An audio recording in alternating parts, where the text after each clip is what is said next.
Prophecy 85, given to Raymond Aguilera on the 11th of June 1992 at 2:35 a.m. Ark, Ark, Ark. The boat is going to enter through the San Francisco Bridge. Look at the boat because the hour and the time has been set. Look at it with sharp eyes because it's going to frighten you. The boat under the San Francisco Bridge. It's going to come now with its dirty, with its tears, with its valiant dogs, the bad dogs, the dirty dogs, are going to come in the boat to San Francisco. Watch them with sharp eyes because you're going to be frightened.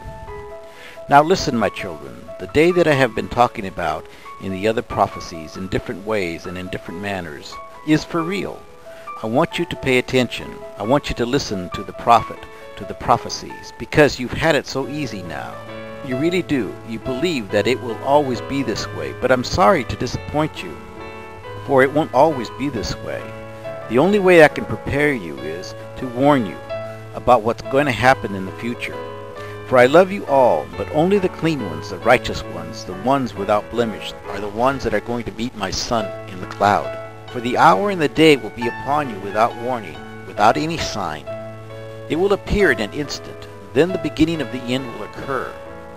You're used to what you've been doing today and what you're going to do tomorrow. But there's going to be a day that there won't be a tomorrow for this planet. Your minds, I'm sorry to say, are so closed-minded. You can see evil. You chase evil all over the place. Even if you were tied hand and foot, you would chase evil. But me, your God of everything that is pure and righteous, you don't even look for me.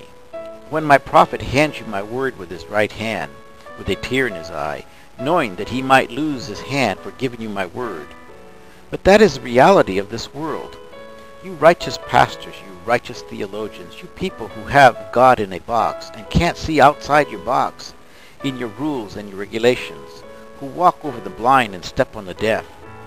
You have no problem chasing the dollar, chasing that money. You use that Bible to feed your bellies, but do you reach out for my saints in the streets that are eating garbage, that are sleeping on the floor in the streets with no clothes, with nothing to eat?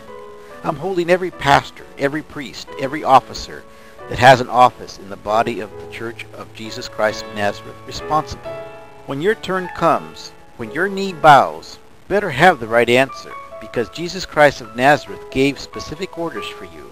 He told you what to do, and me, the Father, the Creator of heaven and earth, I cannot see that you're doing what you're supposed to do. I see my prophets, my apostles being stomped on, being walked on, being kicked out of churches, being tongue-lashed, ridiculed, publicly exposed for speaking my word. The wrath of God is at the heel of your shoes. You might not feel it now, but there is a day coming where that knee has to bow down, and that tongue that was used so cleverly to fatten your belly will be wrapped around your throat. Mark my words. As my name is Jehovah, as my name is Jehovah, as my Son is named Jesus Christ of Nazareth, King of kings, Lord of lords, my word will not come back void. It never has, it never will. For the condition of the church of today that my Christ, my Son, established is in shambles because you theologians, you pastors, you priests, look at yourselves, you self-righteous people that are so lost with the Bible in one hand and a foot in hell in the other. How many times per week do you visit the sick? How many times per week do you walk the streets helping my saints? How many times a week do you feed the hungry? How many times a week do you clothe the ones who don't have clothes? How many times do you collect that money per week to clothe yourself, to feed yourself, to take care of yourself and your needs? How many times per week do you stick out your hand? And how many times per week do you really reach out? Your time will be accounted for. Remember that. Your little meetings, your little organizations, how many souls have been lost because you have been too busy? At your luncheons, your dinners, your social events, how many people in the streets have died without being able to have their confessions heard?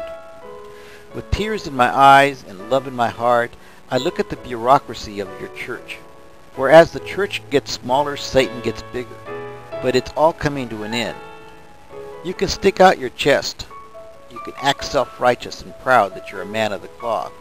A true man, a true pastor of Jesus Christ of Nazareth, carries his cross in the streets, in the alleys, where most people wouldn't be found. That's where my Son sent you to look for the sheep.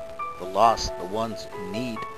I want you to remember what I have been telling you the next time you give that pretty speech about how you will be blessed if you give to the church.